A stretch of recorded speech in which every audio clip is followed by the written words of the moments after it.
Well, hello there, ladies and gents. Today I'd like to just take a moment to share with you something that happened to me in coaching last week, which gave me an opportunity to explain why having a scalable business is just not the same as having a cookie cutter approach. And in actual fact, if you want to build a business that has impact on as many people as possible, scaling is something you absolutely have to have in mind. So the story is this. Last week I was having a conversation with two extremely ambitious, extremely competent, extremely capable business owners who are on a very rapid growth trajectory. And one of the challenges they made to me, which I'm really grateful they did, was, hey Stu, we believe in personalized advice, tailored and a client experience, and we don't believe that you can achieve that with a scalable business.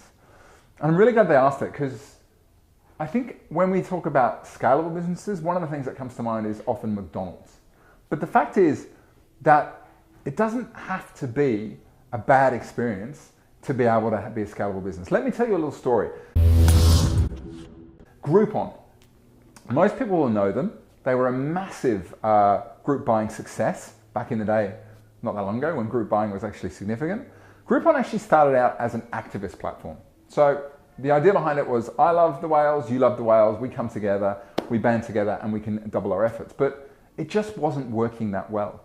So one day, the story goes, is Groupon were trying to work out ways to stay afloat. How could they make money? And someone said, well, what if we bought a big box of t-shirts, we put a design on them, and we sold them, and we only bought the t-shirts when we got the number of orders? Bingo! Suddenly the group buying model was built, purely by trying different things out, which is kind of one of the first rules of innovation. But here's the thing. When Groupon started, they didn't have the technology or the money to go out and do this in an automated way. So they literally had somebody sat there with Microsoft PageMaker, printing up these vouchers, attaching the emails, and sending them out. Eventually, when they grew to a point where they could afford the technology and the automation, they were able to replace the stuff that people were doing with automation. So what's this got to do with scaling? Well, here's the thing. I know a lot of businesses, many of them are on our leverage program, many of them are building it on their own, who are building fantastic elements of new wave advice offerings. And much of it is labor intensive. But if the goal here is to have an impact, a massive impact on as many Australians as possible, because let's face it, there are not many people out there who don't struggle in some way with money, then the one-on-one approach at some point has to be augmented by the ability to systematize or automate aspects of it. So the goal is not to depersonalize. The goal is to find out what works and then find smarter ways of doing it with technology. Amazon are a great example. One of the world's greatest or largest retailers, renowned for delivering a great client experience, but they do not have a physical shop floor or any retail staff.